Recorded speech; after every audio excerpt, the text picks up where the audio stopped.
Bless all the teachers out there that have to deal with entitled parents, because it couldn't be me. Every year, the National SCA, Student Conservation Association, holds a reflections contest. A topic is given such as, what's one thing you would do to change the world? There are many ways to enter: literature, film, song, art, etc. I taught 6th grade English, so I was often tasked with judging on the school level. One year, I had a boy whose mother was just unbearable. Her son could do no wrong in her eyes, and she expected him to be able to retake tests if she didn't like the grade. She was the worst helicopter mom ever. The other teachers and I all knew she did his homework too. When the SCA contest came around, her son submitted an unbelievable poem for an 11-year-old to write. Wow, 11 years old and writing a nice poem? This kid had a D in my class, so I was skeptical. I called him up to my desk and asked him what a word meant, claiming I'd never heard it before. I pointed to the word luminescence and asked him how to pronounce it. He shrugged his shoulders. I asked him what it meant, and he gave another shrug. Needless to say, I didn't advance his poem to the next round. His mother was livid when his entry wasn't chosen. She accused me of everything under the sun. Then she insisted we meet with the principal, who already knew the deal. She screamed, "There's no way another poem was better than mine. I mean his." Ah, busted. I'm so upset I can't even think straight. She tried backtracking, but it was too late. Funny thing is, I liked her son. It was his mother who stood in the way of his success. Oh yeah, that happens. That happens. You know, sometimes parents, I feel like, I used to work at a daycare. I was an ECE for many years, and the whole helicopter parent is what they termed it. Does more damage than good sometimes. You know, there are lessons that we as kids, apparently I don't want to be 31 next week. We as kids, we need to learn certain lessons. I teach 5th grade. One year I had 2 parents come up to me first thing in the morning and very loudly tell me their daughter got her first period. Then they said, "So obviously you'll be needing to get some pads to make sure she is covered for the rest of the year." Huh? Like, I'm clearly not going to force this poor girl to free bleed at 10, but it definitely shouldn't be my responsibility to buy her supplies. I did, and I still feel gross about the entitlement years later. Absolutely. Like, as a teacher, if I was teaching that grade and that stuff was happening, I would probably keep those supplies like as extras in emergency cases in my classroom. I think that's a great idea. Just in case they get it for the first time and they're not prepared. I got you, girl. However, for the parents to be like, you have to buy her these for the rest of the... Huh? In what world is that ever expected from a teacher? As a PE teacher, I sent out a first day's welcome to my class letter to my students. In the letter, I requested that students who use an inhaler for asthma bring an extra inhaler to leave in my office in a locked cabinet, so that in an event of an asthma attack, I would have access to their inhaler without having to search for it in their locker, backpack, purse, etc. One parent felt that this request was inappropriate since I was not a doctor, and proceeded to explain this fact to all the other parents she knew, telling them not to follow my demands. She did all this despite the fact that her child did not even have asthma, nor an inhaler. Oh wow. Oh wow. So she was just acting like a Karen, basically. Like, it's not even about her child. This isn't even like a crazy mom because she's protective of her kid. Her kid doesn't even have asthma. I thought it was a really good idea, because that's true.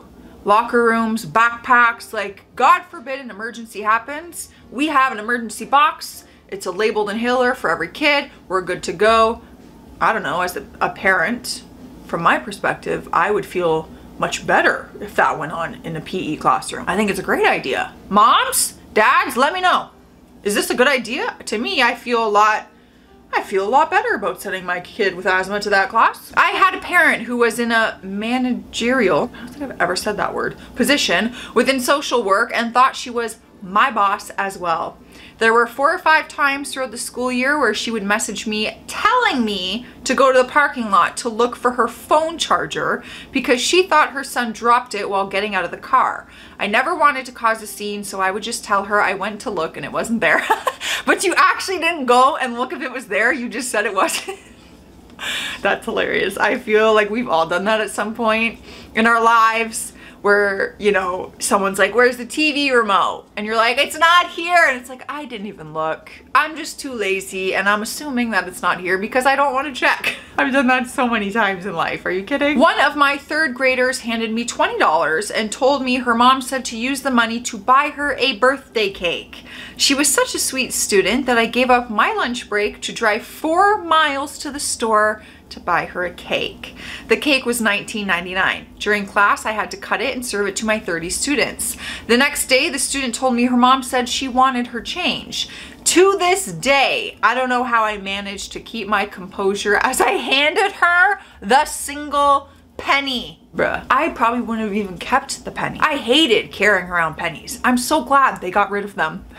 That is so nice though, of the teacher to just do that. Like, are you kidding? Ah! Lila, you really gotta eat right now. Y'all are gonna hear Lila eating in the back. I can hear her doing her thing where she pretends to bury her food before she eats it. It's so weird. I really want to film it sometime and show you guys. It's so funny. Every time. But I can hear her doing it with her head. So she's about to mow down on some food. I teach high school AP language. After the birth of my first son, I had several parents call me at the hospital on my hospital room's landline, since they didn't have my cell number, to complain about the loss of learning my thoughtless and ill-planned due date had created. Evidently, I should have planned my child's birth for the beginning of summer break instead of early fall. Then these concerned parents created an informal committee, choosing a doctor dad as their spokesperson. It was his job to inform me, my principal, and the school superintendent that medically I only needed 2 weeks of recovery and that the parents expected my quick return. It was made clear that these students were the children of the community's socioeconomic elite. As such, they paid more taxes and therefore funded our salaries.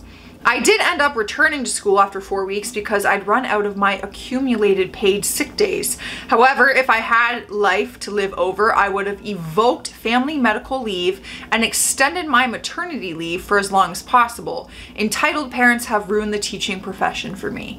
I can only imagine. Imagine that. You give birth to a human and you're expected to be back right away after that. And God forbid you don't schedule your life plans of getting pregnant based on the school year and how it works. Yeah, right. We all got one life to live. Sometimes mommy and daddy get pregnant unplanned, and that isn't that the beauty of it sometimes? I mean, not for me because I don't want them, but for a lot of people, I'm sure that'd be like the best surprise. My co-teacher and I had a mother schedule a meeting with us to request we tell her daughter, our student, that her dad was dying of cancer and had a short time to live. What? Oh my God, that's so sad. I don't want to be the one to tell her that. Please note that the child lived with both her parents. When we declined, she complained about us to the principal. The principal then attempted to convince us to deliver this news. She claimed this fell into the category of building positive relationships with the kids. It was a flat out no for us.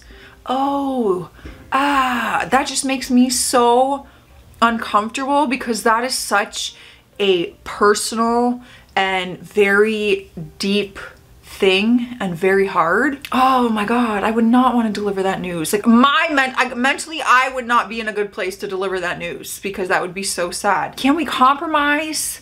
Can we all set up a meeting and we're just there for support in the background? Like, you tell your child the news and have that moment with them and really be there for them, but we'll be there too.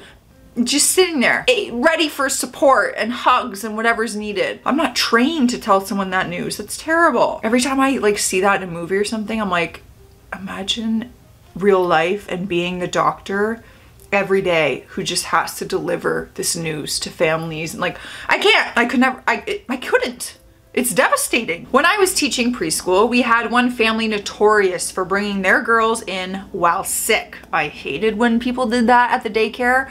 Snot dripping, their kid is so sick, and it's like, well, here we go. All the other kids are gonna get sick, and then those parents are gonna complain that we allowed a kid that was sick. They'd give them Tylenol to mask fever, drop them off, then be unavailable for the rest of the day. Both parents were top executives. I worked the morning shift, and one day, the dad came in to drop off the younger daughter, who was 2. She was screaming in pain, holding her arm, and wouldn't let me near her. She usually ran into my arms. He said she fell out of bed that morning, but was fine. I refused to let him drop her off until she was checked by a doctor. It was only after I told him it was a liability issue that he consented. Poor child had a broken collarbone. He got her assessed, then brought her back and dropped her off. No, this breaks my heart. She was in horrible pain and miserable all day. The director let her hang out in her office for the rest of the week instead of being surrounded by 14 other rambunctious toddlers. Oh, I could just cry. I could cry. I worked in the toddler room for so many years, and if I was dealing with that, that would break my heart. Like, she needs to be in bed or on a big cozy couch with medicine to help her with pain, with snuggles, with love, with something on the TV, even for one day. Like, I get it. Parents have to work, but this is your child. I'm so happy that teacher forced him to take her to get assessed. Imagine not, and she fell that day, not knowing she had a broken collar. Like, I can't. That's neglect, is it not? I once had a parent send an angry email that her son wasn't invited to a private sleepover / birthday party over the weekend. She wanted me to look into the situation and find out why this would happen. The same kid never came to school and rarely turned in homework. I feel like most teachers choose not to get involved in the personal stuff that like goes on outside of the classroom. I wouldn't want to get involved in any drama happening at parties or sleepovers or this, but we can all teach inclusion. Y'all, do you guys ever think, now that I'm thinking about getting older, like I love thinking back to like the sleepovers and the birthday parties I had, like in oh my God, I almost untied this and you would have saw my yabos. Like maybe I should double bow this, because God forbid, knowing my luck, I would flash the internet. Anyways, thinking back to like your old elementary school birthday parties and sleepovers is like the innocent fun of it. It's just so like such a fond memory, and just, I don't know, life was so easy. It felt like there were no problems in the world because you didn't know them at that age. You didn't know what went on in the real world.